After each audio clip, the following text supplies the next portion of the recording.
the whole argument that, men are just transitioning so they can take over women's sports. It's bullshit. It's not happening. I didn't spend over $60,000 for this to get a trophy. Not just the money. Have you seen the trophies they give out at disc golf tournaments, guys? They are really nice. Come on. Thank you.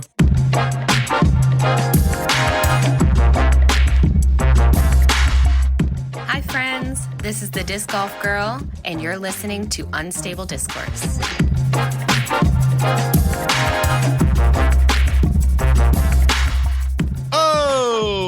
Welcome in to Season 3, Episode 2 of Unstable Discourse. Mm-hmm. We're here. Somebody do the pew, pew, pew, pew, pew, Pew, pew, pew, pew, pew, pew, pew. Go ahead, Jason. Go ahead. Do it. Do it. Do it with a mouthful of chicken tenders. Yeah, thank you. We back. Like a cat dirt bike. Meow, meow, meow. Meow. That is the peak of the episode. It's all downhill from here. Yeah, especially because Alex is already touching the Touching the mic. Yep. Can't help it.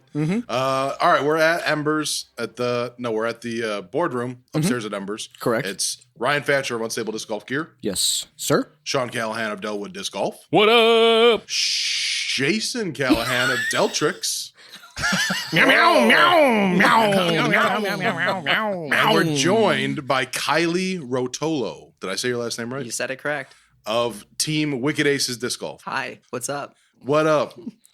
Wicked Aces Disc Golf. I've been seeing it for like a couple of years all over the place on social media. And all I know is that they have a cool logo and they make some really cool apparel, or somebody's making cool apparel. What is Wicked Aces Disc Golf? Wicked Aces is ran by Valerie Williams out of Savannah, Georgia.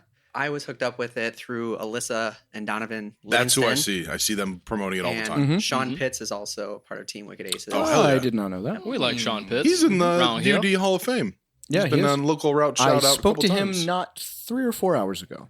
Oh, It how's he wasn't doing? 3 or 4 hours ago? How long ago was it then? Jesus. I'm surprised that I haven't spoken to Right. him in the last 3 or 4 hours. I usually do. We picked out polo colors. Purple and gold. Purple. Nailed it. I don't know about the print color, but it'll probably be gold. Yep.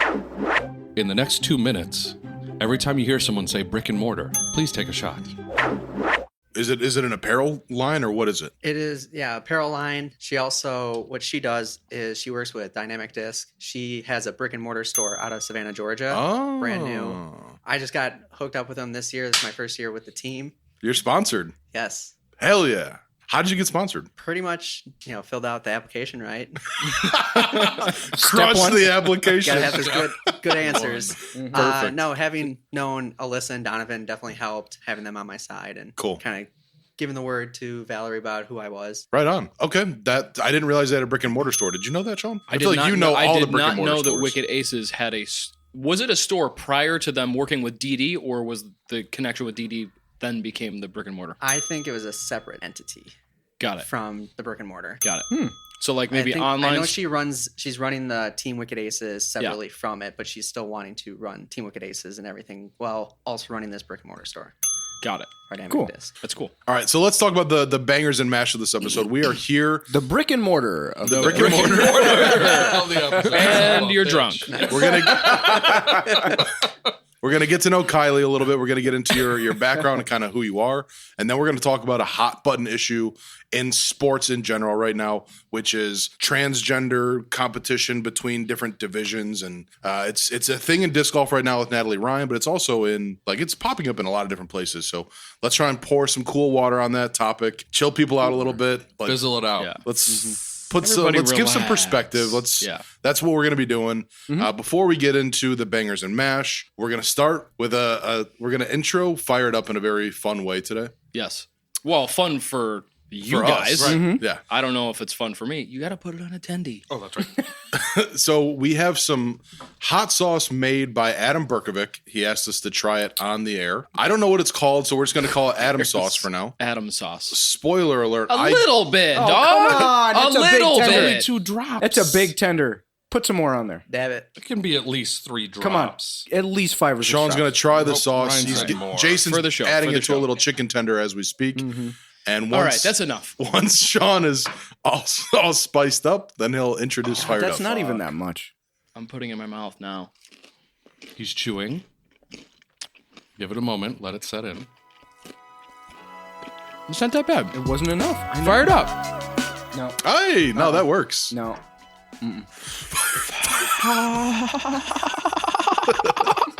Fired up. All right, fine. It wasn't that bad. I know. The tending totally Because it was a neutralized 6-pound tender with 2 drops of hot sauce on it. It's delicious. I tried it do another before one. the That was show. really good. I haven't tried it. All I know that Sheila, you said there's some blueberry in it, right?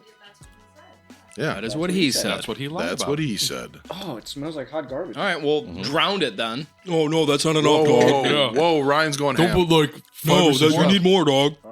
Ooh, I can immediately taste the blueberry. Ryan's crying. Tears. Ryan left the room. He just hot. belched flames. It's hot. So is this something that he's going to be selling, or is he just doing it for fun? Hopefully not selling. Not everything has to be monetized, I was Alex. just going to say. You can just make hot sauce and not sell it. I was just going to God say. damn it. We just went over this. Beef. Kylie, would you like to go first?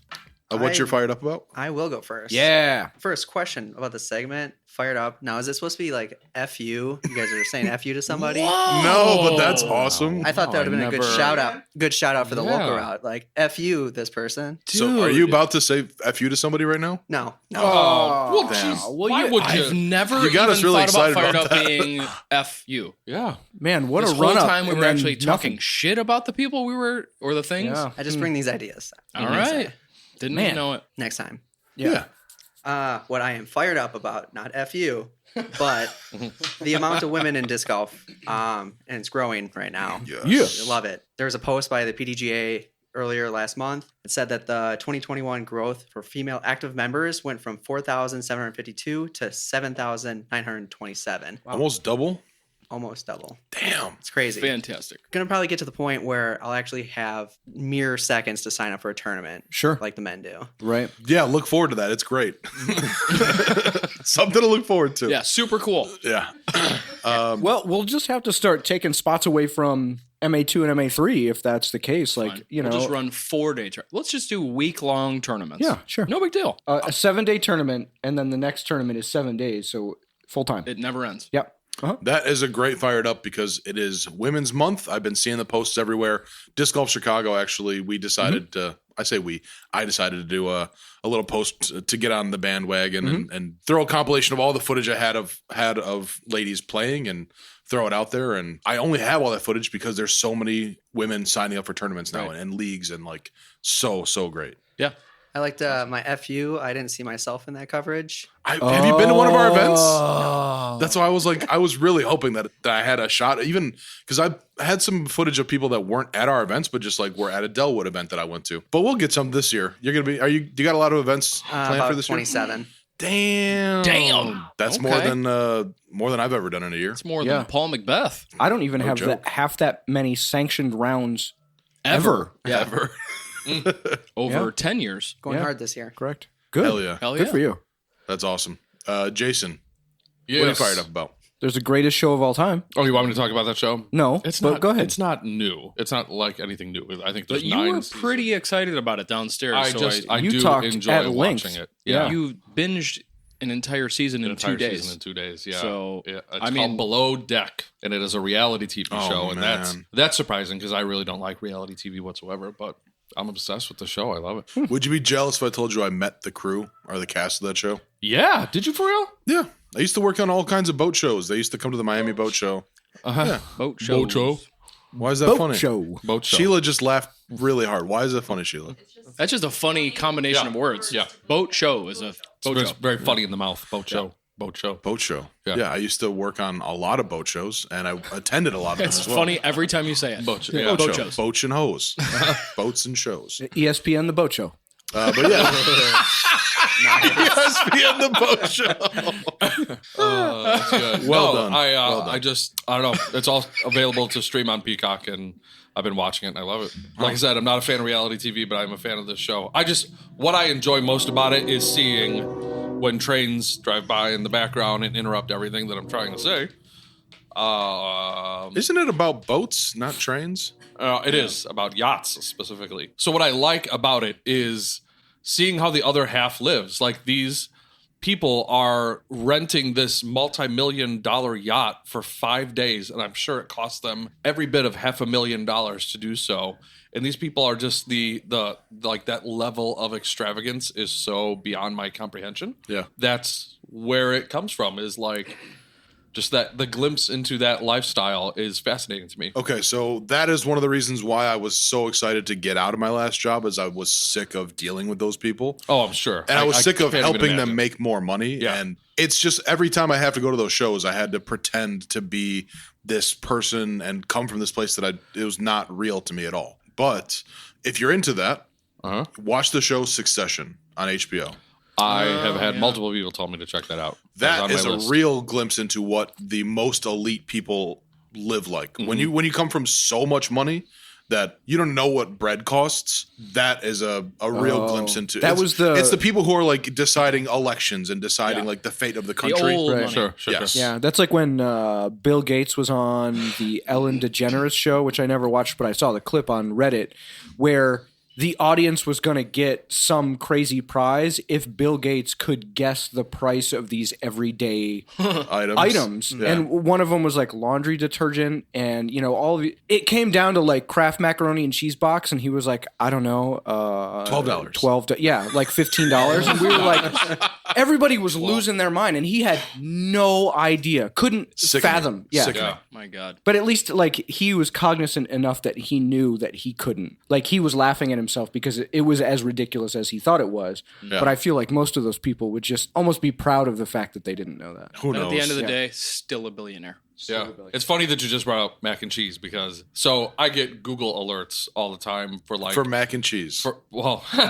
For a lot of food stuff, but specifically because I love to go on like BuzzFeed and take like you're not a true fan of Friends unless you can answer these 10 questions kind of thing, right? They got you, Ray. Well, it works every time. So I got a BuzzFeed Google alert that this guy had who considers himself a boxed mac and cheese connoisseur. Of the 4 different brands. Blind taste tested. There's actually way more if you consider like all the generics that like Trader Joe's and Whole Foods and all them have. So he blind taste tested all the different boxed macaroni and cheese that there were and came up with what he feels is the best one. And what one would you guys think? Well, tell me what your favorite one is, and then tell me what you think his favorite one is. Now let's go. My favorite is any Kraft mac and cheese that comes in a shape. If it's like a SpongeBob shape or spirals, the shape adds flavor. So Kraft shapes because there's more surface area. I don't know. I think they're good. I'm with you. There's something about it. different about the shapes versus just the macaroni noodles. Yep. And I don't like it. I'll go Kraft because the Trader They just fall Joe's apart. brand and the Whole Foods brand, like I don't know, there's something about them. They're not right. They don't feel like real mac and cheese. But Kraft, like just straight up original Kraft. They nailed it. Okay. Yeah. Kylie. Sean. 100%. Yeah. Kraft. Yeah. Okay. Kraft. Yeah. Kraft. What one do you think he chose based off of? I mean, you don't know what it was, but he had about a dozen different varieties. I have no idea. That was one of them. That was not what he chose. I don't know any other brands. I mean, like I had Aldi brand today, right? And I'd Walmart's generic brand, really? The one that's like 37 cents for a box or something like that. He said it was the best tasting blind. Obviously you're not knowing which one, but best tasting one hands down. He said he was going to go to Walmart and fill a shopping cart with it because that's how I'm going to go fill a shopping cart with it. I'm super intrigued. Yeah. He said that was the best one. What is the brand like? It's called like Great Value. Great Value. The Great Value, just regular powder, butter, and milk mac and cheese. I was just in Walmart today. Liquidy. That was a gross word. Why should I? Don't say liquidy. What is the word for the squeezy cheese or whatever? What is the Velveeta? What is it? Cheese no, sauce. It's not. Moist cheese sauce. Yeah, cheese sauce. Let's come up with all the gross words we can for wet things right now. Yeah, I was squishy? Squishy. The squishy kind. I was in Walmart to pick up printer paper because that was the closest place that had it. And every single moment I'm in Walmart, I regret it. Yeah. I don't think I can get to that aisle to pick up the mac and cheese. The second those doors open up, there is a clock ticking down above me that I'm like, and every time I see somebody that's gross, it like makes it go faster and faster because I'm like, oh my God, why am I in the same store? You sound like that these Mongoloid? below the deck people now. Yeah. Well, I mean, that might be why. It's below deck, not below the deck. I'm embarrassed. That could be it. Yeah. Hoity-toity over here. Yeah, seriously. Yeah. Jason. Yeah. It's actually. All right, where were we? Sean, have you done yours yet? I have not. I am fired up that I got to play my first official round of disc golf singles of the year today. All the other rounds I've played so far, I played 2 dubs rounds in January, February. Me and Ryan played with Mike Cousins, owner of Sandy Point, in January. That's awesome. Trinity, and those all dubs. This is my first 20 singles degrees round. Were you with a crew or did you just go out by yourself? I hadn't planned on playing today, and then Big Jim Heath, shout out to James Heath, messaged me this morning, and he said, and I read it in his voice, and he was like, we got to get you out, man. Come on. Let's go. I got out of work early. I'll be there at 11. Let's go. And I said, perfect. We'll wait for Troy. Troy gets there at 11 every day. Troy Bateman? No. Troy Burzawa. Oh, okay. I'll have to introduce I you. know Troy. You don't know Troy. The hell I don't know Troy. I sit and talk Troy. with him all the time. You don't know Troy. He's an OG. Troy's an OG. Yeah. I probably would recognize him. I don't know if he knows me. I don't know. He's at Delwood every day. Okay. He's my guy. Well, I go to Delwood once a month. It was great to, get the invite from James. What's up, and Troy? be I know able you're to- listening. What's up, buddy? Yeah. Yeah, he's totally listening. Yeah. Absolutely. He has no idea how to even get this information. No. And got to play with Troy, and then also with Jacob Avery. I've known him for a while, and I got to play with him today. So it was a little colder than I would have liked, Sure. but it was good. Knocking the rust off.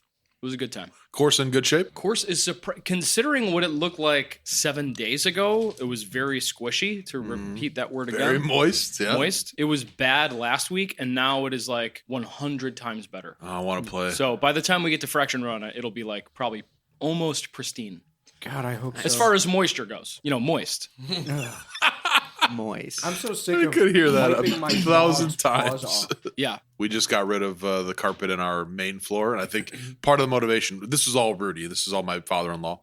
I think part of his motivation was he was sick of the dogs just coming in with muddy paws. And he's like, hardwood everything. So. I feel bad for the dogs because you throw something like one of their toys and they go into that road runner where their legs are moving and they're not moving.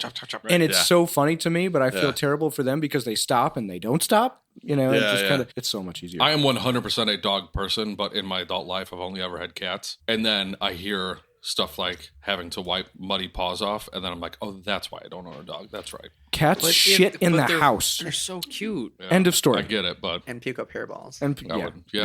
I'd rather walk past a closet that has a litter box in it than have to wipe off muddy paws 4 times a day. Just Oh get my that God. tall dog. Tall dogs float above the grass and don't get muddy paws. That's interesting. I had no idea. And you wonder why Cooper bit your friend when you came right? Yeah. You piece of shit. Because they do. He was like, you're a dog person. Doesn't like dogs. So anyway, great round. Played the Fraction Run upper layout, so MA2 and up. So it was some blue tees. But it was good. It felt good. I shot 2 over. I hit a birdie and 3 bogeys. Felt fine about it. Beautiful feeling when you can just get out and play with no pressure, like literally just a fun round with a couple homies. So rare at this stage. That was what as I was warming up. So I always, outside the shop, I've got the 2 practice baskets and I always throw back and forth. Yeah. And of course, at that moment, when I just want to be like, to have time to warm up, there's 5 dudes outside the shop watching every move I make. Oh, what's he putting? Oh my God. Oh my God. Oh my God. Oh my God. You're playing today, dude? Oh my God. Oh my God. You're a zoo animal. Yeah, it's for real. So it was nice to get out with the boys and just That's great. Yeah. Curtis? Ooh. Ricey. Fanchi? What are you fired up about? Although it means a ton of work and it doesn't stop until probably November, I just got some email notifications that I have tomorrow 10 boxes of assorted apparel coming, and then on Saturday another 8 boxes, and then on Monday another 7 boxes. Good Lord. So Sorry, dog. it has begun. Yeah, my crazy print season is starting basically tomorrow, and I'm stoked for it because all the small jobs and all the getting ready.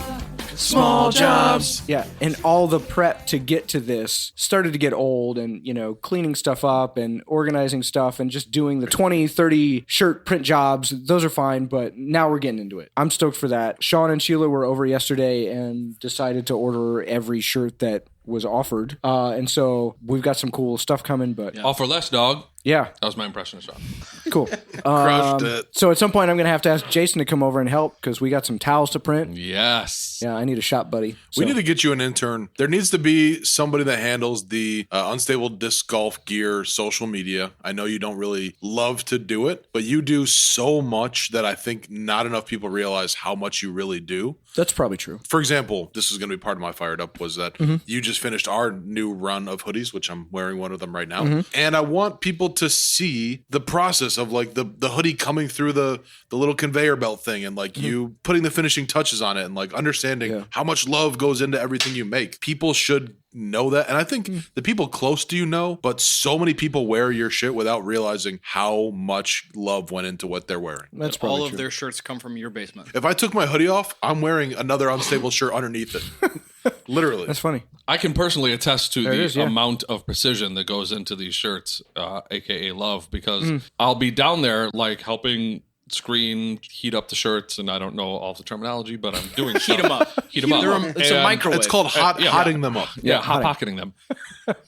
I'll be like, yeah, this one looks fine, and then he'll be like, nope. And I'll be like, why did you say nope to that one? And then he will point out this little 1 pixel of ink that did not hit the shirt correctly. And I'm like, okay, bro, this is your business. My man does not put his name on stuff unless it is the shit. You know? Fully pixelated. Ready to fully go. Pixelated. Again, not familiar with all the terminology, but I'm pretty sure it's pixels. So I actually got a call from one of the reps from one of the companies that I order things like trophies from, and he contacted me today of all times while I'm looking at all these emails like, oh my God, I've got so much stuff because of the amount of money that I spent last year, and I had no idea that he wants to bump me up to a higher account and like a higher discount rate because of all the stuff. And I was like, yo, you got no, I can't possibly hit that. And he was like, you were almost double it. Dude. So let's get you going on that. And I was like, how could that be possible? But yeah. Nice. Yeah, dude. Yeah, it's cool. I didn't realize I did that much. How much of your business these days is coming from disc golf versus all the other random stuff you take on? It's probably 60-40. 60% disc golf, 40% like random other stuff. Yeah. Cool. Probably. I fill his plate. Yeah, he does. Yeah. And you edit a podcast. And I sometimes. And you teach your daughter how to play guitar. Sometimes. Man. I know. And he makes trophies. And he makes trophies. And he makes dinner most nights. Almost every from night. what I understand. I was thinking this just the other day. Good. And I wanted it to be more romantic. I wanted to do something, and I'm spoiling it now, but whatever. You have made, in a very real sense, you've made like some dreams come true by what you do. Getting to do this show is, for me, it's a bit of a dream come true. Like, I always wanted to do this, and getting to do this is purely because you make it happen, and I love you for that. Oh, I'm going to put some shitty, cheesy music into this. Yeah. Fine. That's okay. That's fine. Good. Cheers. Agreed. To Fanny. Totally Okay. cheers. Yeah, let's do that. Ryan's like, oh, yeah. Well, It's a about fan me? chat. Yeah, Loves it. He loves it. Sure, Yeah. sure. All right. Drink that hot sauce. Part of my Fired Up, I already talked Chug it. about. The new Disc Golf Chicago hoodies are done. We're going to be shipping those out soon. So if you pre-ordered one, stay tuned. We're going to have them in the mail very soon.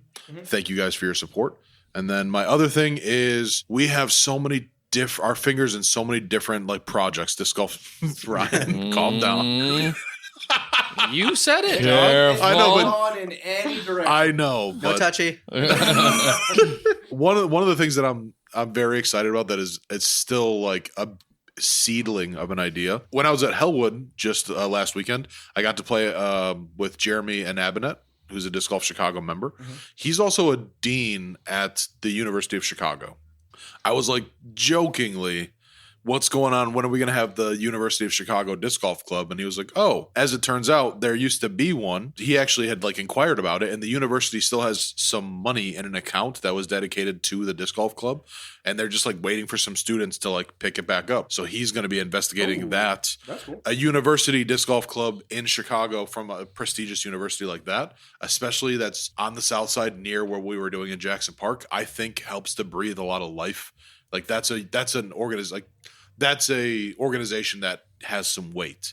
So I'm really hoping that we can see that come to fruition. I don't know what it's going to take for it to actually happen. Yeah. I see it come to fruition. Thank you. So, Jeremy, my fingers are crossed, man. I really hope that we get some steam behind that. You know, we'll support however it needs to be supported, but there's so much potential around that.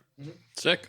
Aside from that, we're reaching out to like lots of other schools and just trying to get disc golf clubs in lots of different schools in the city. What if it was in an account that's been accruing interest for 30 years and nobody knew, and it's like $4.7 million?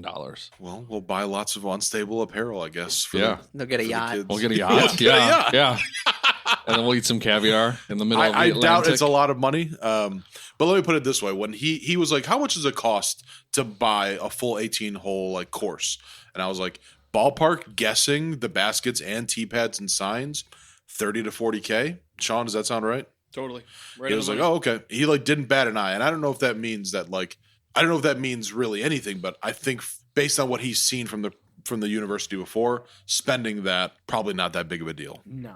Can't imagine. I mean, it's the University of Chicago. So just fingers crossed. Don't anybody think that this means something is happening, but that's tuition for one student for 2 semesters. Jeremy, you got me very excited. I have not stopped thinking about it since I saw you.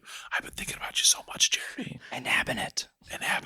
He's got a fun last name. I've seen a lot of people try what's his last name? Inhabit. I thought this whole time you've been talking about 2 people, and I didn't know. Jeremy and Abinet. Abinet. I thought that was the first name of like another person. I'm like Costello and Abinet. Yeah. And Abinet and Costello. This entire time. Yeah. Jeremy and Abinet. Yeah. I'm pretty sure I said it correctly, by the way. Yeah. I've heard it pronounced. I've seen people struggle before, and I think that's said it right because way. I struggled, and then he finally was like, "Yeah, Inhabit." Cool. That's everybody's fired up. Yeah. So, Sean, are you ready for the Callahallander rundown? I can be. Oh, did you just take another shot of hot sauce? I did not, but I can. Do you want me to? Yes. Wow, he's going for it. Sean is pouring hot sauce into his mouth right now. It's not. He's wow. It was such a bad That's hot. It's going to make it difficult to do this now. Woo! Something we didn't do on the last episode, which is a big faux pas. I'm going to take it again. Mistake. It's time for the Callahallander rundown, brought to you unofficially by discgolfscene.com. Come on, Pete. All right, this episode is coming out next Friday, so you will still be able to, at that point, sign up for the Dog Bowl 2, presented by J-Town Disc Golf Club. Although you will not get a shirt. You will not get a shirt. We did discuss that with everybody. Yeah. Saturday, March 12th. That's going to be a ton of fun. There's still a ton of spots. Please sign up. We're going to have dogs. There's going to be dogs, man. Come on. Dogs. How many spots are left straight up? Oh, really? Yeah, we won't have to wait Like for 40? These dogs will be pre-wiped? Damn. Ooh. That was a mistake. The hot sauce. Give me your drink. I need more than this whiskey. Oh, please get a video or this? a photo of Sean right now. that orange cider. It's on my lips. He said, "Whoo, that was a mistake." Your face The is next glossy. day after the Dog Bowl 2 is Old Oak Double Spring Warm-Up 3. By the time you hear this, I bet it will be full because there's only like 8 spots left. I'm thoroughly. Why did you do that? I don't know. Because the Fired Up wasn't enough. Pressure. Fraction Run Cup 4, presented by Nick and Ivy Brewing, is full. The wait list is full, and my mouth is on fire. Thanks a lot, Adam. Whew. Adam sauce. And that is the first stop on the GJTS, the Greater Joliet Tour Series. Can't wait for that event. That is on March 19th and 20th. Last but not least, Greater Joliet Tour Series Tournament Director Team Challenge. That is going to be on Saturday and Sunday, April 23rd and 24th of 2022. That is going to go live on Friday, March 25th at 7 p.m. I really want to play that this year. We upped the game to 144 players. That's going to be great. Yep. What day is it on again? That is on Saturday and Sunday. April 23rd and 24th. Ooh, it's right around my birthday. Ooh. Do yourself That'd be a fun birthday weekend. Yeah. No, that'd be legit. Yeah. Next, we have got Workforce Brewing Open 4, the second stop on the Greater Joliet Tour Series. That is on Saturday and Sunday, May 14th and 15th. That goes live Friday, April 15th at 7 p.m. And last but not least, in this spring chunk of the Callahallander Rundown, the Delwood and the Masters of the Canyon, Saturday and Sunday, June 11th and 12th. That goes live Friday, March 11th. That's next Friday. Ever heard of it? No. Sounds brand new. Yes, it is brand new. How old do you have to be? 40 plus. Oh, Ryan. I can do it. Yeah. You gonna play? You could be 39 now and turn 40 in November and still play that event. Correct. What if you're 33 now, but you're going to be 34 by then? No dice. Caddy. Sorry. I can caddy. I'm caddying. Who are you going to caddy for? My father. Your No father. way. Oh, he's That's playing badass. the dog bowl. Yes. Sweet. I saw him say that. Nice. I'm very excited for the dog bowl, even though I signed up in advance, which is there's no good reason for me to have done that. I think I just wanted to hang why? out. I didn't want to offend you and be like, bro, but No, Why I'll probably advance? finish DFL, but if I don't, I want high fives from everybody. Oh, you'll get him. But I just wanted to. I guess I thought I would enjoy the people in the advanced division a little bit more. Okay. No offense to, I'm wreck for life, but Yeah. I just thought I would It's fine. enjoy hanging out with the advanced crew It's a fun. more. You know, you can choose to sanction it after you play. Apparently, That's what I saw. I saw. I got a notification Yeah. about that. not really. That was a joke. I had a feeling I'm it was a hoping joke. Yes, it was a joke. It I'm had to pretty be. sure It was a definitely a joke. I know. By the way, if you haven't done the dog bowl before, you should know a couple things. One, you get to use a golf cart, which golf cart during disc golf is always the Duh. coolest. Best. And two, it's such a good cause. Like one of the best causes I can think of. Helping to give a better quality of life to these pets, these cats and dogs, right? Totally. Who doesn't want to help support that? Right. Even if you're not going to play, show up and make a donation. Come hang out. Like it's such a cool Helping the event. people that help the animals.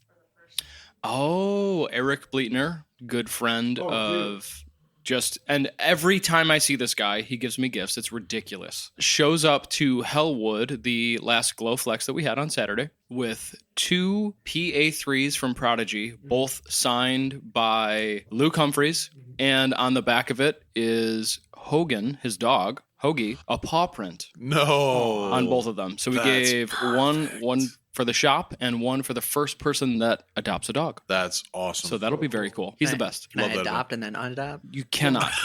Don't you Cannot. do that. Must keep dog. Asterisk. Must keep dog. All right, that's a wrap on the Cal Hallander Rundown. Thanks again to discgolfscene.com.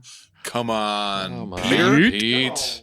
Well, before we get to the bangers and mash, let's hear from our sponsors. Hey guys, it's Andy O'Day. You know me as AO the Mortgage Pro, your favorite disc golfing mortgage broker. If you are looking to refinance, now is the time to go over those numbers to see what's going to make the most sense for you. If you're looking to purchase, whether now or in the next maybe 18 months, let's develop that game plan so when the time comes, you're going to be ready to go. You guys know how to reach me on all the social media platforms, AO the Mortgage Pro. If you guys mention Unstable Discourse when you call me, you will get a free travel basket after closing. And now you can find me on Spotify and Apple Podcasts. We are live now, episode 0 of Amortize This, talking all things real estate and all things mortgages. I look forward to speaking to you guys, and hopefully I'll see you on the course. Listen to Unstable Discourse on Spotify, Apple Podcasts, iHeartRadio, Google Podcasts, or right from unstablediscourse.com. Like us on Facebook, follow us on Instagram, or subscribe to our YouTube channel. If you have the time, leave us a rating and review, or just tell a friend. It helps the podcast get to more listeners. Now it is time for the bangers and mash. The bangers and mash. Bangers and mash. Bangers and mash. Mate, I have. do you want to try your best English accent? I'll try. Bangers and mash. Oh, damn. Now we all sound bad. That was good. It sounded like a question, though. That's the English Again? inflection. Yeah. Yeah, in it. In it? Bangers and mash, in it. Oh, that's great. Nice. All right, so we're gonna dig into kind of a little bit of your background, who you are, and then we want to get on this hot button issue. So I've decided to nix the question that Ryan hates, which is how did you start playing disc golf? I think that joke has run its course, but I want to replace it with a similar question that I think has more substance to it, and that is, do you remember your first like real disc golf event, like your first sanctioned event? Yes. What was your first sanctioned event? It was actually such a long time ago. December 2020. Oh, not that long ago. No. It was a Shady Christmas. Schlitter. Schlitter. The old Schlitt and dog. Schlitter. Okay. The Schlitter was full. So at that time, you been playing for a while before you decided to get into like sanctioned events? Yeah, so when I moved out here to Illinois, I started playing again with my dad and brother. from 2017 on. Pretty much every year till 2020, it just we progressively played more and more. And then we saw on UDisc that there's like an event tab and there was like events and tournaments and stuff. I'm like, oh, let's check this out. And my brother just pulled a gun and just was like, we're playing this one. He pulled a gun on you and said, we're playing this one. We're playing this one. I'm like, okay, fine, geez. I guess. Put the gun away. Yeah, not necessary. I'll play. So that was my first event. Shady Christmas. Did you know who Dan was at that time? No. So was this like your first exposure to like organized disc golf? Yep. Organized. It was a little different because usually they kind of have it more organized, but because of COVID, it was you pick a time slot and everyone just goes. So it was just it was a flex start. So it was me and my brother on a card with two random guys that knew each other. And then we just exchanged gifts after. Do you remember who it was? Oh, because who you played Christmas. with besides your brother? Do you remember who they were? Off the top of my head, no. No? Okay. No. One of the guys I know is from Rockford, probably that area as well. Do you have any sort of takeaways, like coming out of that event what was your like most pronounced feeling or like thought of, okay, now I've done my first event. Now how do I feel about it? So I started in rec and I won by like at least 10 strokes. Damn. And so I was like, So you're a bagger. yeah, sandbagger. So I was like, okay, I'm going to have to jump up. But because my rating came out, it was so high, I couldn't play rec again. So I had to play intermediate. Okay. And I was like, what is this like going to do for me? Because I'm like, this is just one event, one round. Mm-hmm. How's this going to be in the future? So I played throw and throwdown with Sean Pitts. Nice. And I played intermediate, ended up coming in third. So it was just kind of like going into that, I want to keep doing this. And I like this a lot. You caught the bug. Yeah. It's so hard to not. Like when you play your first organized event and you see everybody's having such a good time and there's like pressure involved. I can't imagine somebody playing their first organized event and not being like, yo, I'm going to keep doing this. Well, see, and the crazy thing is that because it was a flex start, I wasn't playing with any other women. So there was like not as much pressure. So it was you and your brother and two other dudes. Yes. Oh, And so like by the end is when like we found out like who won and all that stuff. So it was kind of just like kind of tossed up in the air and not knowing. Yeah. And I was kind of keeping an eye on like the live scoring. And seeing that nobody was coming close. Right. I was like at hole 13, I was like, I think I got this. yeah, right. It's awesome. I mean, looking back now with being the tournaments I've played, I feel like there's a lot more pressure off of it because it's just you and you're not anyone else on the card is in your division. So it's kind of less pressure. You just doing your own thing right there where also, you can see where other girls in your division on your card or what they're doing and how they're playing. Also, you were with your brother, which I'm sure helps you relax, right? Like playing with people I feel like always takes some pressure off. Okay, so that was your first event. It was only a couple years ago, but you had been playing kind of recreationally, which is with your family before that.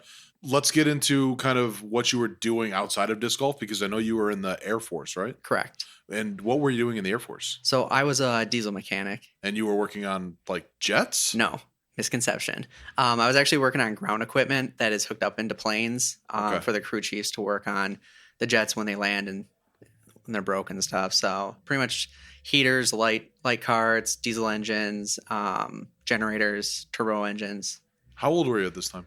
I joined at the age of 18. Did a semester of college right out of high school and then said I'm joining. Because I'm curious to know what was the motivation to go into the military? So both my parents were Army, and they told me if I did go in, don't go Army. So Air Force was kind of my thing. My uncle was Air Force at the time, and the job that I did was the same job he does. It was kind of a thing that I thought about junior year of high school, and then it was just like, I'm going to try community college. That didn't work out, so I was like, I'm joining the Air Force. Okay. Air Force is like super prestigious. It's like elite. Yeah. There's golf courses on pretty much every base. Oh, no kidding. So usually don't the military branches all kind of like talk smack about each other? Yeah. I'm surprised to hear your parents were Army and said to go into something else. It's because pretty much like the luxury of the Air Force. The dorms are nicer. Amenities on base are nicer versus like Army, Marines, and Navy. Okay, so how did you feel about your time in the Air Force? Like, is it something you look back on fondly, or how do you feel about it?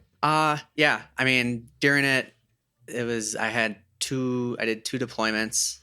So it was just like with being in the military, there's that sense of community that I felt like once I left, I didn't have. So that's why like the disc golf community is nice. Oh, wow. But in it, it was just, I'll get out, I'll retire. I'll be at age of 38 getting a retirement check. That's like my thought process. That was the game plan. Yeah. And then what changed? I tried switching jobs in the Air Force and it didn't work out. And in my like 10-hour drive from San Antonio to pretty much Kansas City, I was like, you know what? I'm just going to get out of the military and I'm going to transition because this is something that's been nagging me for a long time. Long time meaning since you were a kid, or I've known since I was like 3 or 4, but I didn't have like growing up, I didn't have a word for it. I was just like, I'm different. I know I'm different. I don't know why. Just there's something different about me. And back then there wasn't much like exposure like there are is now. Times and stuff. have changed Yes. so drastically. Was it So like much. a slow realization, or was it like a switch that you were like, okay? It was a slow realization. And you're from Texas originally? Did I catch? Wisconsin. Wisconsin. Yeah. Okay. Close. So close. Yeah. So I mean, they're close. right next to each other. Do everything big in Wisconsin. Yeah. That's what they say. So Slogan, there's no cheese in Big cheese. Big cheese. cheese. To Ryan's point about the switch flipping, what was the like straw you feel that broke the you were like, okay, I'm gonna pull the trigger now. Just being on like forums and seeing YouTube channels and seeing other trans women out there and be like, okay, that what they're feeling is what I'm feeling, and that makes sense. Yes. Yeah, you were like, okay, this this makes sense to me. I don't feel as alone. It's not as scary. Had you really been considering it before that, or were you just? Yeah, I mean, I had thought about it, but like I said, I didn't have like a word for it at the time. The word transgender just didn't like pop into my head at the time, so I was just like, I didn't know if it was just like I enjoy cross dressing, if that was it, or if there was more to it. Had you been doing that? Like, had you been cross dressing before you decided to like start researching, or? Yeah. Okay. Yeah. Which That's is, I think that's like most trans women's like That's their like. toe in the water on it, dipping Right. the toe in the water, just kind of see. I know there's more to it. Yeah. And you were still in the military when you decided to do this. You're right. That must have been hard. Like, Yeah, because I mean, when like I said, I wanted to retire at the age of 38. yeah. My thought process was I don't want to be 38 years old and then transition and have that regret, because the hormones don't do as much when you're older than they do when you're younger. And I just didn't want to have that regret. That's such a hard decision. Yeah, at the time, I believe it wasn't until like I think a year or two later, Obama signed the bill that you can be trans in the military. But I wouldn't have probably stayed in. I just like Without just that? even if like that came out while I was still in, just the culture. I didn't want to be around there. I'm in a mechanical shop with the good old boys. It's just I didn't want to do it. I can imagine what some of the conversations sound like in that environment. Like, I mean, when I finally came out after I got out of the military, I was the talk of the shop for at least like 2 days. wow. Just because it was like that crazy of a thing. When you decided to get out, what is that like? Do you have to give them a reason, right? Like, So I was active duty at the time. I decided to get out of active duty and go into the reserves. So I went into the reserves out of Dover, Delaware, but I lived in Pennsylvania at the time. So then when I was in the reserves, I was like, I can't just stay. Like, this is October 2013. I was just like, I can't stay into the reserves. Like, I need to get out because I just don't want to do this anymore. I don't want to be in the military. but can you just say that to like? No. I was on a contract. That's what I thought so. Something like that. And so I had to find a loophole to get out. Is it okay to talk about this loophole now, like publicly? Maybe. I don't know. Might have to censor it. I mean, I'm very curious, but if you don't want to have it on the record, it can be off the record. It should be fine. What are they going to do? Pull me back in? I don't know. Well, what can you? We'll okay. find out. Yeah, I guess. So the loophole was, so I came out to my supervisor at the time and I told her, I was like, I'm trans. I can't be in the military at the time, like I said, because Obama didn't sign that yet. So they had to find a loophole. And the loophole was I was getting out of the reserves because I was trying to further my education and the reserves was getting in the way of that. And so because of that, because I could have just gotten out and got a discharge, general discharge, but I got honorable discharge, which does better for you on resumes and whatever else. Mm-hmm. Thank God for that. Yeah. That's huge. Yeah. Okay, so that went okay, or was there like a lot of like controversy around that? Like or was the military fairly supportive of you? I mean, it was only 3 people that knew that I was trans and I was getting out for that reason. Okay. And then what about your fam? Were they like agreeing with your decision or giving you a hard time about it? So I came out before I made that decision to get out. So when I came out in October 2013, there had been prior things with my mom. And so I just said, screw it. I'm coming out on Facebook. And so I came out on Facebook. There was this huge You did it on Facebook for like the first... Yeah. I talked to my dad. I called him up, came out to him, hugely supportive. Love him for Beautiful. that. Then I emailed some of my best friends and they were cool and everything. I didn't come out to my mom yet. So then Is there something like that worried you about coming out to your mom? Yeah, she's a little conservative, a bit conservative. I may have turned her more towards Jesus. You may have turned her towards Jesus? More what does that further mean? into it. So the way I came out to her was I sent her an email at 2:00 in the morning, turned off my phone, went to work, didn't answer. I wanted nothing to do. I just I need to work. Yeah. I don't want any distractions. Sure. Because in the email I told her to because I came out as gay and trans at the same time. And so I was like, take a couple days. Yeah. I just threw a lot at you. Yeah. And she didn't take that advice. She wanted to talk right away. Yeah, of course. So then the talk that we had later in the night, she ended up finding my roommate's sister's Facebook and was like, I'm trying to reach Kylie and I can't find her. No. And so I was like, I gotta call her. So I called her. We had a 40-minute conversation. She asked all the the questions that somebody that doesn't know anything about LGBT stuff Sure. might ask and stuff. So she pretty much asked me not to go through with it and stuff. And I was like, I'm doing it. I'm sorry. This is my life. I'm just thinking about how much that takes a lot of courage. Yeah. Mm-hmm. Jesus. Yeah, and then pretty much I don't think it takes any Jesus. It takes more courage than it does Jesus. Thank you, Jason. Almost 100% more. Thinking about it correctly. there's a scale. Yeah.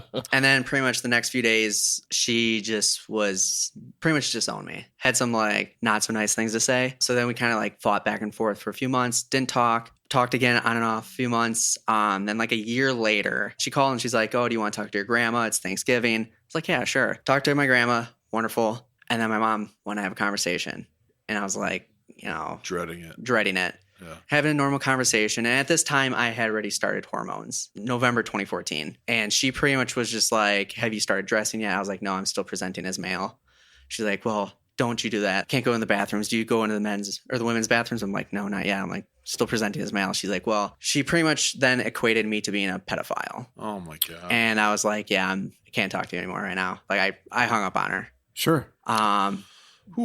Then we pretty much on and off again for the next few years. And then October 2019, just before I had my surgery, she pretty much was telling me not to go through with it, saying all this Still, all stuff. those years later. Yep. I gave her many chances. Well, you would hope that she would turn a corner. Right. Right. Yeah. And I told her, I was like, if you want to have any relationship with me, just don't bring this stuff up. Yeah. Talk sports, talk Wisconsin stuff, maybe Texas stuff. Yeah. We can talk about cheese, but don't bring that up. Yeah. You did say something about Texas earlier, did you not? I did training in Texas. Okay, fair enough. I'm like, I didn't make that up. Okay. Can I ask, how are things with your mom today? Oh, I haven't talked to her since 2019. Oh, man. Man. Yeah. I mean, everyone's kind of like, oh, man. I'm like, it's okay. I don't want that negativity in my life. It has to be a her problem and not a you problem. Right. So I've moved on. Mhm. Yeah, you seem to have support from the rest of your family, or at least your dad and your brother. Yeah, I have a huge support system. Good. That's huge. I know not everybody has that. Yeah. When I moved from Pennsylvania to here in Illinois, Not Texas. not Texas, my That was the last one. We know what the Texas joke? my family made the concerted effort to use my pronouns before I even moved here. Oh, That's great. So having that effort just shows so much more. Sure. And your social circle, what was over the years, from day one to today, has it changed much? Do you feel like your friends are all very supportive? Everyone's been that Facebook post when I came out. Everyone was 100% supportive. My mom and her husband were saying some shit in the comments, and people were just attacking her, attacking them, and just I'm just sitting there back. We need a sick twat on him. Right. Right. Is he still in jail? I don't know. I think he's out of jail now. I think he's out of jail. Can we confirm that? I have no idea. Okay, but there's a lot more positive. There's a very hard thing to deal with in that story, but it sounds like overall, lots of support, and it went maybe much better than it could have. Oh, definitely. When I came out on Facebook, I was like, I don't know how this is going to go. Screw it. Let's go for it. And the support's just been tenfold ever since. You took a leap of faith and like your people caught you. Yeah. Love that. Yeah. And I think that's like the thing that like my mom had a hard time is like, I'm still me. Like, I'm not changing. Yeah. Like physically, yes. My outfits, yes. But like personality, I'm still the same person. Right. Yeah. I hope that she comes around. I don't. All right, fair enough. Okay, does anybody else have any other Kylie focus questions? That was a lot. Thank you. That Welcome. was very cool. I'm very open about it. So. Yeah, that's a lot to share. So thank you. So the other thing we really wanted to talk about was the Natalie Ryan hot button controversy. I only know New note. I only know part of what happened. Okay, yeah. Kylie just busted out a notepad. I did my homework. The way that I understand it, correct me if I'm wrong, please, is that she's an openly trans player, and has she been playing for a while, or is this her first season? This is her like third. Okay, and season, I recently, believe. and what was it? Was it the Las Vegas Challenge? She played in the Las Vegas Challenge. Yeah, she was like playing well. She was like right up there by lead. She made lead card after the first round. After the first round, and then I know that she ended up not finishing because she had a hamstring injury. Correct. She said about the 8th hole is when she like hurt her hamstring. Okay. And she was on track. She could have taken it down. Has she won any events before this? No, not. She did win like something in Virginia, somewhere on the East Coast. She did win something. Not. I'm sure it was like I don't know if it was an A tier, probably a B tier or something. Part of me thinks that regardless of whether she wins or doesn't, people are going to have a hard time. Like, people are going to talk shit either way. Yeah. Right. And so when we were discussing the episode, what I want to hear is not the overall LGBTQ community's take, but more your take on the whole situation, because I know you can't speak for everyone, Right. but your personal take on that, since you play and maybe you've experienced the same situations that she has. How do you feel about how everything has played out and how she was treated and everything? So she did an interview on Smashbox TV with Terry Miller. Check it out. It's a very good interview. She was saying she pretty much started in Virginia, had some hate here and there, and it was just the local, but like she had a lot more support than none. And then, but there'd be like someone boo her after like a throw during a tournament or something like that. But then like once she started to get like a little bigger, then like the hate became just not more, it wasn't local anymore. It's more like, okay, it's just the East Coast. But then now she's just worried that like now that she's on the tour, that now it's nationally. You can kind of see it with stuff said on Twitter, stuff said on like the YouTube comments when they switched to YouTube. Yeah, I was watching some of the live coverage because they went to YouTube because DGN wasn't functioning on that first day properly. Right. So they put it live on YouTube, and I'm watching some of the chat, and it was embarrassing. Yeah. It was embarrassing to watch. I didn't see that, but there's a jerk off on Facebook. You guys might know. He's calling himself the disc golf heel. Have you seen this guy? No. He's quote unquote playing a character of like a wrestling bad guy, but he's really just an asshole. I mean, you can dress it up however you want, but he's just an asshole. Yeah. But he's been like going in on Natalie, and like the problem is that lots of his like other followers are jumping in the comments, like, supporting, he's enabling. He's enabling. Yeah, absolutely. of course. And like lots of people are thinking, oh, see, I'm not the only one who thinks this way, and they're piling on. So I've seen some nastiness. Yeah, I think it was after the first round, it took a little bit for the moderators on the Disc Golf Network to finally like delete comments, block comments and stuff, but it was there. They did get called out. I know that. Some of that stuff was still there. What is it like for her? I think by and large, she probably gets, I would imagine, more support than hate. But the hate is heavy. Like, it's got to pack such a punch. Right. Yeah, I think it's just knowing like you have the support there, but also knowing that like there's people there that despise you and don't want you to be playing. They're not rooting for you. They want you to get hurt. We're talking about a mental game. Like, disc golf and golf are like two of the most mental games I can think of. And when you have to carry it in your mind that like there are some people out here who are hoping bad things to happen to me, or like when I do something good and somebody's going to boo me, or I do something bad and like those people are happy. How can you be expected to play and compete when that's getting in your headspace? Sure. Right. Mm-hmm. Do you have any experiences like that in your disc golf career thus far? No, I haven't had anything. Yeah, I've just had like really good experience. I think the other thing that helps is like as open-eyed as I am, I don't think a lot of people know I'm trans. So like they get to know me first, and then I think that helps. Like, I would think so. Yeah. Oh, look, you're just a human she's being. pretty badass. Yeah, so- exactly. Yeah. Oh, it doesn't matter. Right. Yeah. God Right. damn. People. Oh, she's not from Texas? Oh, thank God. Okay. Okay. She's cool. I thought we were done with it. So, as somebody that was on the outside, when you say she was getting hate online, there's two avenues with which that could go. Is it just general like transphobia, or is it like something that they're like pointing out specifically that they have an issue with? Yeah, I think it's general transphobia That they try to altogether. dress up like but something that they else. try to dress up in the question of should she be playing in FPO or MPO? Because that like just in sports in general, that's when it's we still say a that question. there's The a hot Olympics button, in that is all it, of that. right? It's absolutely. Like, should someone who was born male be allowed to Absolutely. play it with other females? Right, and I That's don't think that's that question what people are can talking be about, right? answered definitively. Like it's gray, right? It's not a black or white. It's not a yes or a no. But the fact that she was out throwing by a pretty good margin a lot of the other FPO players in a lot of situations, distance wise, as soon as that would happen on every drive, the comments would come in and We'll say, just immediately start in with that. See? Like, of course she did See? because blah blah blah. Right. Okay, right. I And see so it's really frustrating to me to see that, because that is only a small portion of the game in general. And obviously if she's transitioning or has, I can still see how that could be the case.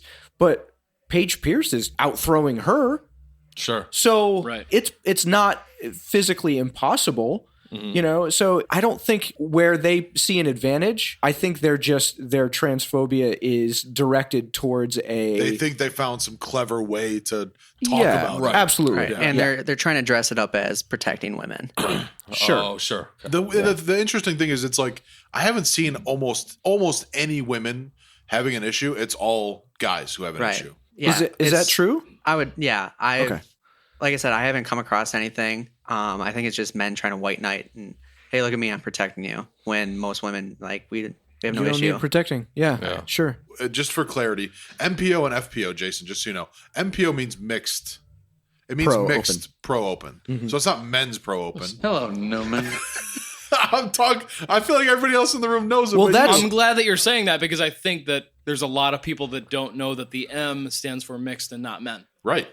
Oh shit! I want to know the origin. You're getting educated. I want to know the reasoning behind why they called Alex it mixed and not mansplained men. something to me. Right.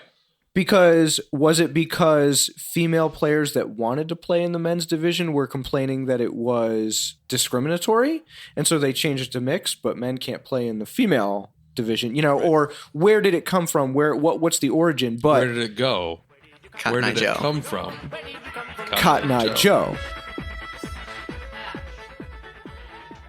2020 in MPO. Yes, Say she that. did. I'm sorry. Say that one more Haley time. King played MPO Clash 2020. Oh, okay. Yeah. Cool. Because she could. Because she can. But that is another argument that says that I hate to use the word mixed because that is so derogatory, but she's It's mixed. almost worse. She's Yeah. not female or male, so why doesn't she play in MPO?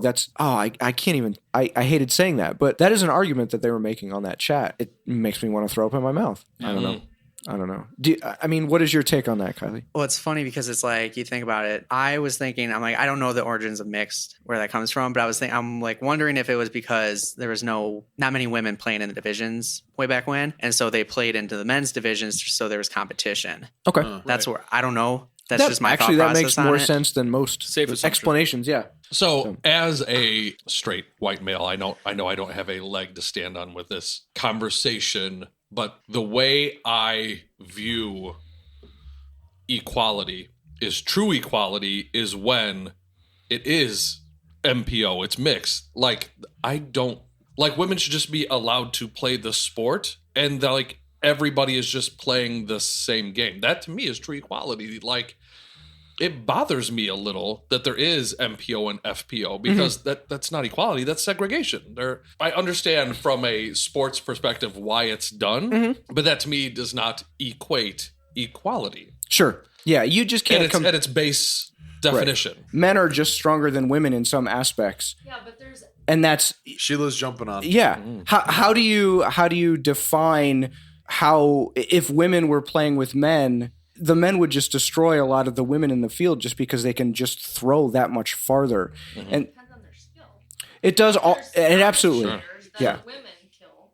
Yeah. Because But in the pro version of that sport, like the pinnacle of each division, it's not quite comparable, right? When you get into the amateur players, I think then that would come in much more. And I really appreciate how the PDGA has integrated that color system where there is no MA1, MA2, MA3, FA1, FA2. There is no segregation. There is no segregation. It's a color Rating-based. code. It's All ratings rating-based. based. So it's like purple, red, blue, yellow, white, gold, whatever. I can't remember exactly what the colors and how they rank, but it is if your rating is between this and this, you play in this color division. Whether you're an MA60 or a junior or a female player or a male player or however you rank, you play against the same people in your skill level. I love that. Like that. I to me, absolutely love that it. We even is considered using actual that equality for the tour that it series. doesn't matter. Just Yeah. to test it out. That's fantastic. Yeah. Ended up not. I've made a few trophies for tournaments that used that,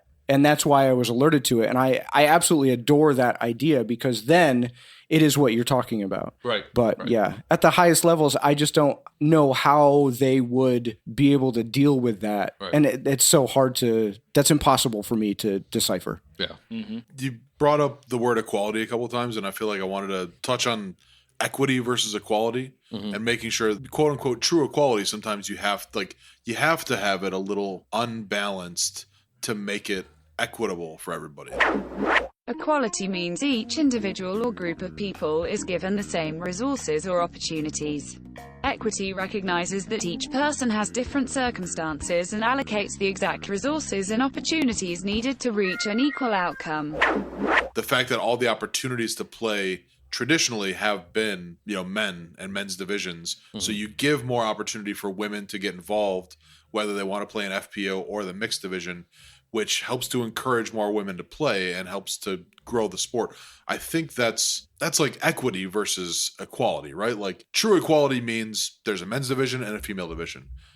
Equity, which is, are you guys following what I'm saying? Like, So here's what bothers me. It was a bunch of guys got together and the women were like, I want to play too. And we were like, cool, as long as you play with each other and not with us. That's not equality. Yeah. right. Yes, it doesn't matter what your body came out of a womb as or what you want it to look like. Yes, you can play with us. That's equality. Sure.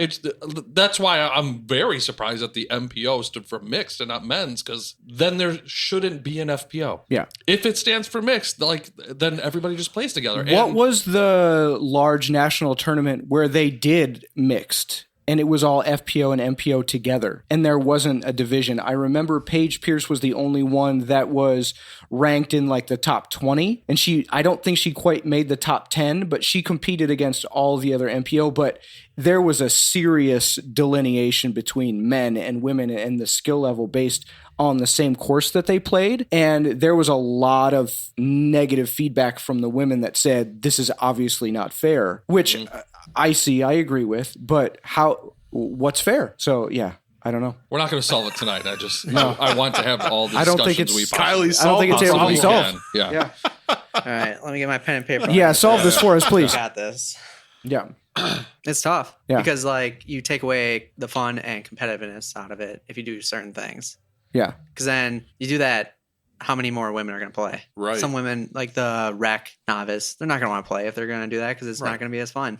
No, they're just going to get. Isn't the idea of the FPO division like that? It's kind of like protected and it's made so that everybody in this division has a chance to win and enjoy the game. I assume that's what it's about. Yeah. I don't know. I probably should have done more research before we got here on the FPO division. Yeah. But let's kind of bring it back to Natalie. We've been kind of all over the place. in the course of her career, she's fared okay. Like she's not beating out like the best women in the game, right? I do have a question. I'm sorry. I don't mean to interrupt, but I'm sorry. What's your name again? Natalie? Had she made the transition prior to being a disc golfer? You can't ask that. No, I'm kidding. No,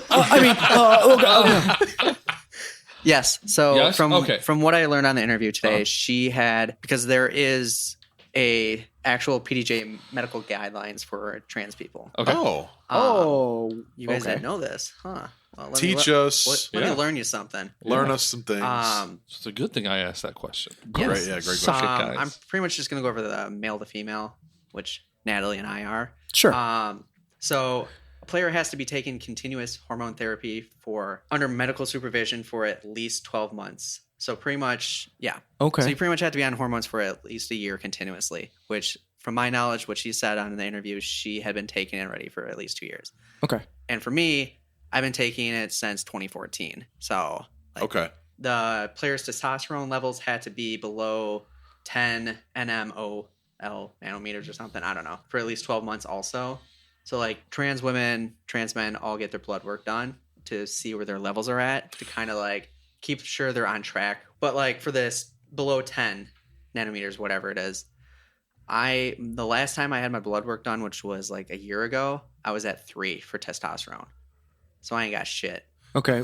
Do you know what the normal male level of testosterone, like an average, it's like would be? Really high. I think it's like hundreds. No, actually, it's probably a lot higher than that. Okay. Yeah, I am tracking mine, but off the top of my head, I can't remember what I have on there. Okay. And do you think those PDGA guidelines are fair? Do you think that is? Do you want to know what it actually is? Yeah. 300. Okay. 300. And you're at 3. 300 nanograms per deciliter. Yeah, and I'm at 3. Wow. So I ain't got shit. No, nothing. Okay. So again, do you think those PDGA guidelines are fair for trans people and playing an FPO? And what is your take? It's kind of, there's 2 things to it. It's kind of intrusive. Mm-hmm. Because that's what I was. How many cis males, cis females are having their medical stuff checked and having to have it like their life pretty much medical form brought up so they can be like, hey, I want to play in this division. Mm-hmm. But on the other side of that, I understand it because for me, if they didn't have this, there would, I mean, not that it's gonna like the whole argument that, oh, men are just transitioning so they can take over women's sports. It's bullshit. It's not happening. I didn't spend over $60,000 for this to get a trophy. Not just the money.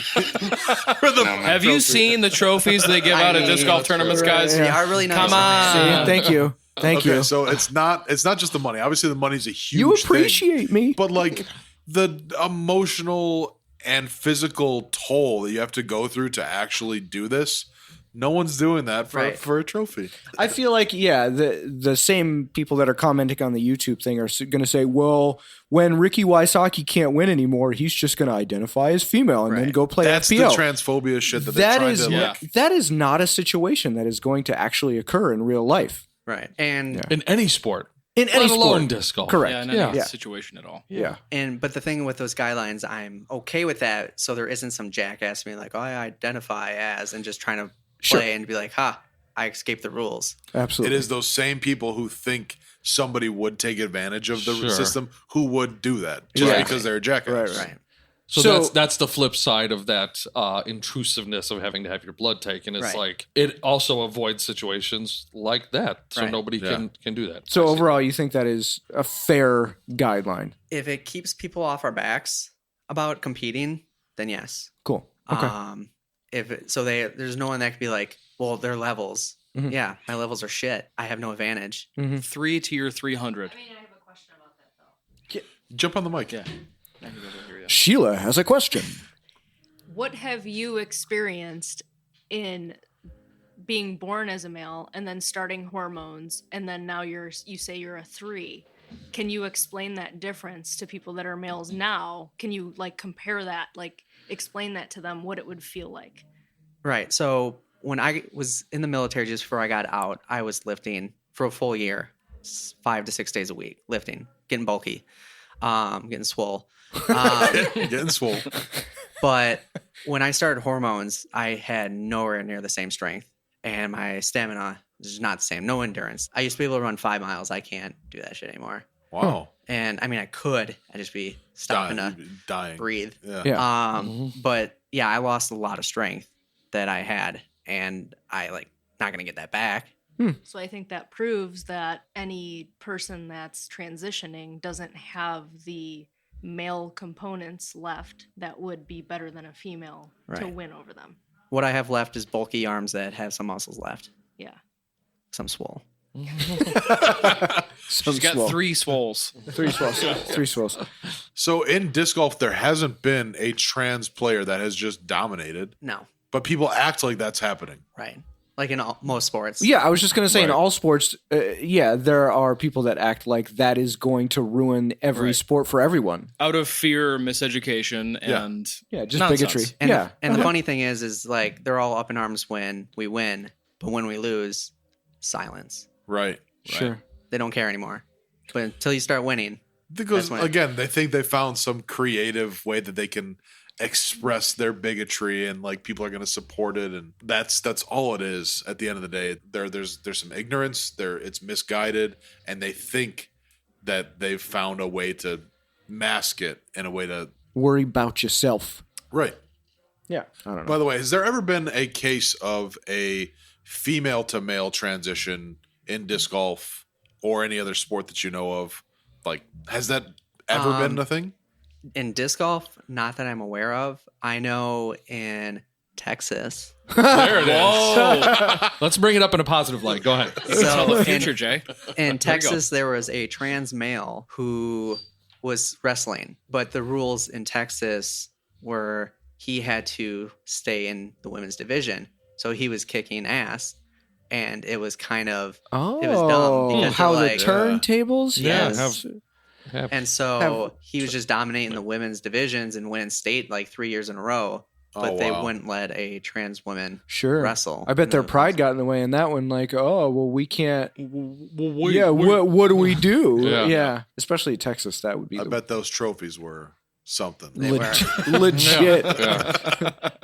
Worth it. Got legit. him stacked in the corner of the room. That's Tired of looking at him. That was legitness. Yeah. But other than that, to my knowledge, I don't know many trans male like prolific athletes. Okay. As a trans person in sports, do you keep your finger on the pulse of that intentionally, or are you kind of over it? Where are you at following all these other people in their journey? So I am pretty on the up and up on trans issues. A little probably too much that it kills the mentals, especially like lately with the Lately, sports. some of the stuff I've been seeing, like especially these Texas. Texas laws. I mean, that's jackass. Like that, but that's because it's like if you decide to actively pursue trying to follow it, you're just going to be inundated with it. Right. Like at what point you're like, oh my god, I can't put any more energy into this thing right now. Right. I mean, over the last few years, it's usually around this time because all the legislative stuff comes up, all the new bills. Right. The states just try doing a lot of anti-LGBT sports bills and all that stuff. So it's like in the past years, I would just get rid of my socials, stop following some people that I get like the prominent updates from. This year, I was just like kind of just trying to battle through it as much as it sucks. Yeah, it's a kind of a rock and a hard place because I feel like Jason is saying at some point you probably want to tune it out and like just live your damn life. But at the same time, if you're not on the up and up about it, it's kind of hard to defend against idiots. Right. And I mean, I try keeping up with it just so I can also keep people who aren't aware of this stuff going on. Yeah. So I'll post stuff on like my Instagram stories or whatever and just like kind of keep people informed. I got like a message last week was like, I had no idea this was going on. She's like, thank you for posting these. I'm like, you're welcome. Was it in reference to that? I saw the Texas law that was like they're investigating the parents of trans students. Trans youth who are getting gender affirming care as they're calling it child abuse. They're saying the parents are abusing the children by Correct. allowing it to happen. Correct. Currently, it did get stopped. I think that was today, yesterday Oh, good. evening. There was an injunction put in until it can be fully heard. That seems good. Step in But the right at the direction. same time, there's like 4 other states passing laws and signing bills I think Iowa today or Yeah. yesterday, today. K through senior year, not allowing trans people to play sports. Correct. Not at all. You just can't play. Can't play. Got to play as the gender at birth. Wow, that So back up 1 second. I want to make sure I'm understanding this. So you're saying in Texas that there are children that identify different than they present. Correct. Their parents are supportive, Correct.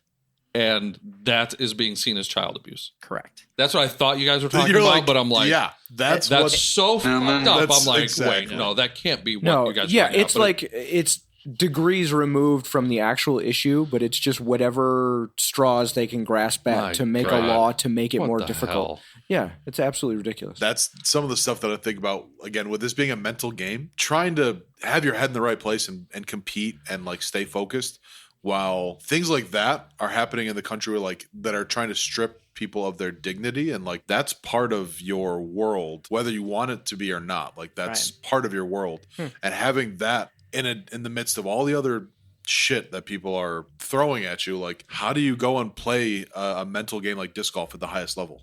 That's crazy to me. I mean, it's pretty much my escape. Phone in the pocket, playing, nothing going on, just in my own little world. Same as the rest of us. That's, Playing with my wife and just just trying to get as many birdies and aces as I can. tune that shit out and just Hell go yeah. play. Good for you. Yeah, dude. I think every single listener can relate to that. That's why I think everybody plays to tune all the shit out and just go out and play the game. Yep. It's just you versus the sport. It's you versus you. Yeah. However long you. So, listeners, if you take one thing away from this episode, I really hope you take that away. That's why we all play the game. And if you have any problem with that, shut the man. Yep. Go move to Texas. Yeah, they'll love you down there. Yeah. There's some really good disc golf in Texas, though. So Is it really? yeah. Did you have anything else you wanted to talk about with Natalie Ryan? I know Or you, in general. you came Check the prepared. notes. Checking the notes. Trans women, trans males, non-binary. We're all just trying to live our lives, trying to be happier with our true selves. And when people attack us thinking they know us, they don't. They don't know anything about us. We know more. It's our lives. And just recognize that like think about where it's coming from. If you feel the need to say some shit or like stir some shit up, think about where it's coming from. Where's that coming from? Why do you feel the need? Just Rants and miseducation, tangents. and I think that's why was so happy to be doing this with you here, because we want to have your voice be heard and have that be heard, because you just want to play the game and just be yourself, and it's not about anything else. Right. That's why I am so open. I love talking about my story. I'm kind of a narcissist in that sense. We all are. We're all podcasters. Yeah. So we all are. But I like to teach people. I let people ask the dumb questions. Like, I will teach you. That's why I have a YouTube channel. I Oh, really? chartered my transition. What's that channel in case people want to go check it out? If you just type in Kylie May, I'm the first mug that shows up. I'm actually holding a mug that says the world's okayest trans. So wait, you're saying you didn't get into this to win trophies? I To win know. Ryan Fancher trophies specifically? I mean, are these for sale? Can I just buy them? I can stop all this madness. Oh, we can definitely make that work. I mean, I don't know if I can get rid of the surgery. It's kind of irreversible. Yeah. I can come up with some really cool trophies, though. Brilliant. We'll Yeah. talk after the podcast. So it's at Kylie May on YouTube if anybody wants to follow along. Yeah, if you just search Kylie May, male to female, trans, whatever, I'll be on there. You're also on Instagram and everything Instagram, else, right? Twitter, XX Kylie May. Yeah, we're new Facebook and Instagram friends. Yep. It's been good. It's Aw, been good so far. Congratulations. Yeah. Thank you. Way to go. All right, that's a wrap on the Bangers and Mash. That means it's time. Means it's time to get in the mailbag. Mail time. Mail time. Mail time. Mail time. Jason Callahan, please take us into the mailbag. Music sounds like it's mail time. I know, right? It makes me laugh. All right, we're gonna start with a question from Andy O'Day, Mr. Heyo. AO, the Mortgage Pro. Oh. If you had to play an entire round with only one disc, what disc would that be? I would play with an Axiom Defy. Ooh. It is Whoa. like a Wraith, No hesitation. which I just found out the numbers are the exact same. It's like a Wraith, so putting would suck. Yeah, I'm good with that. But you'd get there. I have a hell of a forehand. Do you? Heck I want to yeah. play with you. Calling Yeah, them I out. do too. Do it. Can we all answer that question? I Yeah, love that's that question. Alex. Go ahead. If I had to play one round, one disc, I think I'd use. Up a hit, and we dip, you dip, I dip, and put Damn, your that's a hand banger. on Roller my- skating rink. All skate, please. For the record, my 35th birthday is going to be at a roller skating rink. I'm already planning it. Oh, nice. You're all invited. Yes. My one disc for the whole round, I think I'd play with a Buzz. So that I can control a good mid-range, but also I could putt with if I had to. What a predictable, boring answer that My was. first choice was going to be the Comet, but I turned that thing over too much. What's that one disc that we Chief. talked about? The Chief. There you Chief. go. Yeah, I would, but again, when I need to really put some distance on it, Uh-huh. I turn it over inevitably. I see. So the Buzz is a little more like I could really drive with that if I need to. Very good. All right. Ryan. The FD, obviously. It is just the all Obviously. the all Why around would you Mr. think Toots. anything else? best Why'd you ask him? All right. fairway driver FD? Would it be one or one iteration? Because I have like 4 of them One in the bag. disc. One disc. Okay. disc. I would probably say that I Night don't even know Strike an odd FD. disc, let alone many discs. Night Strike FD. I've seen him throw that pretty well. It's a good disc. Sean? Thanks, Nate Perkins. The Link from Discmania Evolution line. Putter. All day. You can drive What with plastic? What plastic? All day. Yeah. Exo Soft. Okay. Por favor. Yes. I think we have some Disc Golf Chicago stamped EXO or soft links from I Discmania. don't know why you didn't bring me any. Do you have any DGC stamped discs? You gotta have at I least do. one, right? I've got a premium I don't think I do. Sensei I need that some. I got from you. I got a couple left over. I'll hook you up. Okay. Give me some links if you Jay, have some though. what I think disc we would do. what disc would you throw if you only had one disc, Jay? I only have one disc, and I don't even remember what it is. It's a So Foo just get Fighters. that one. Oh, see, it is a. It would be a it's compact disc. No, it's a zone. It is a zone. There you go. It's a That's all zone I that have you got is from one. Ledgestone. Yep. I have a zone. That would be so a it'd zone. terrible disc for you Lead to throw. Zone. Sure. Yeah. Yeah, that would be it. So I skipped Liz's question because we kind of covered that. She asked if you ever experienced any prejudice. You said no. So the next question. That's how they say it in Texas. I got a question. The next question comes from Tristan James, and he wants to know, do you think the current PDGA tournament division system is the best it could be, or are there improvements that could or should be made? I think for the women's divisions, it's fine. I would say for the men, I'm sure like rating wise, it's a little probably like worse for men trying to figure out like trying to get into divisions, trying to get into their when they sign up and stuff. I don't know if there could be improvements on that side. I'm not on that side anymore, so So that's the question. That's for your us. problem. Yeah. Not my problem anymore. yeah, clean my hands. I don't know if there's a better way to divide it up by rating than what it is right now. You could move the numbers around a little bit to maybe make it a little bit more palatable. I think overall the skill level of disc golf in general is increasing, so maybe moving those numbers up a little bit, but 6 and 1, half dozen of the other. There's probably a way to expand on what we talked about earlier, the ratings based stuff. Yeah, the color system. And really, from my perspective, it's like I would just like to see these smaller divisions, whether they're age protected or women's divisions, just have a larger field to have more competition. And if you're, I think of like John Cleveland playing with Paula Borowski, they're the same skill level. Yeah. Sure. So I don't think of them differently, and it would be kind of fun to see them compete against each other. That could happen. I don't see that changing anytime soon. No. Unfortunately. I mean, you could add like 8 men's divisions or Right. 20. That's Yeah. what we need. Yeah. We More need more divisions. men's divisions. Yeah, more men's divisions. More trophies. No, thank More you. trophies. More trophies. Trophy. Everybody gets a trophy. Right.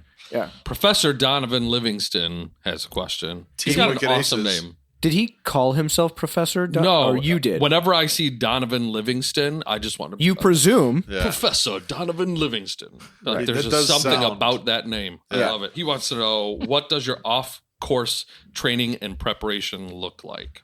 So- Of course, training. off-course.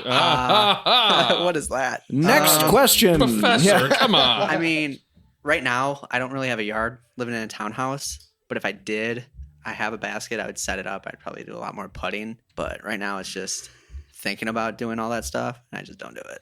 Who has time? Yeah. No, ain't nobody got time for that. Ain't nobody got time for off. No. I got bronchitis.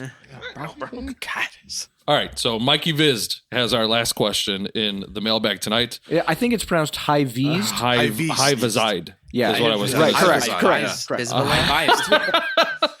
Would you guys be willing to do a segment like a quote mulligan or two off the first thing, where you go back and fix something wrong that was stated from a previous episode?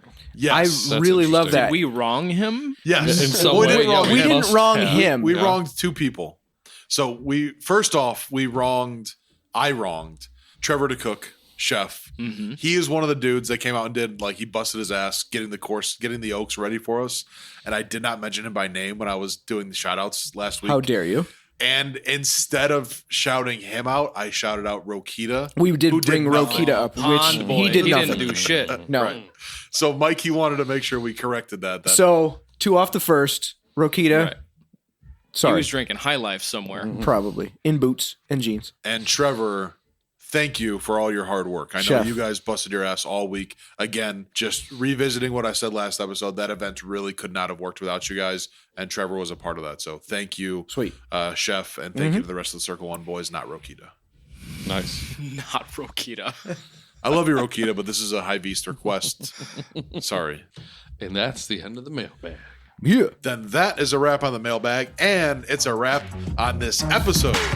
Thank you guys for listening. I think this was a very cool episode. Kylie, thank you for being here. You're very welcome. Louder. Yeah. Soft welcome. I was gonna do the sweaty balls segment. Hi, I'm Kylie Rotolo with the National Public Radio, and we are here with Sweaty Balls.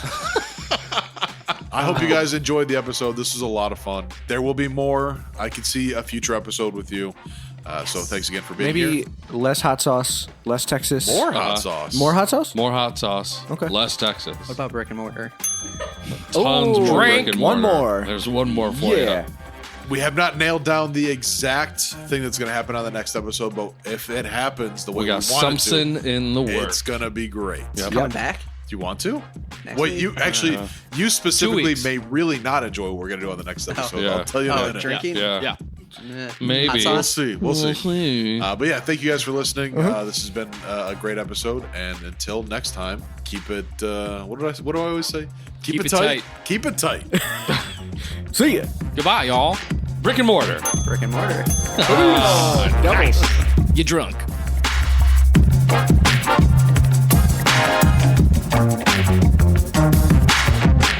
Unstable Discourse is a Top Secret Studios production.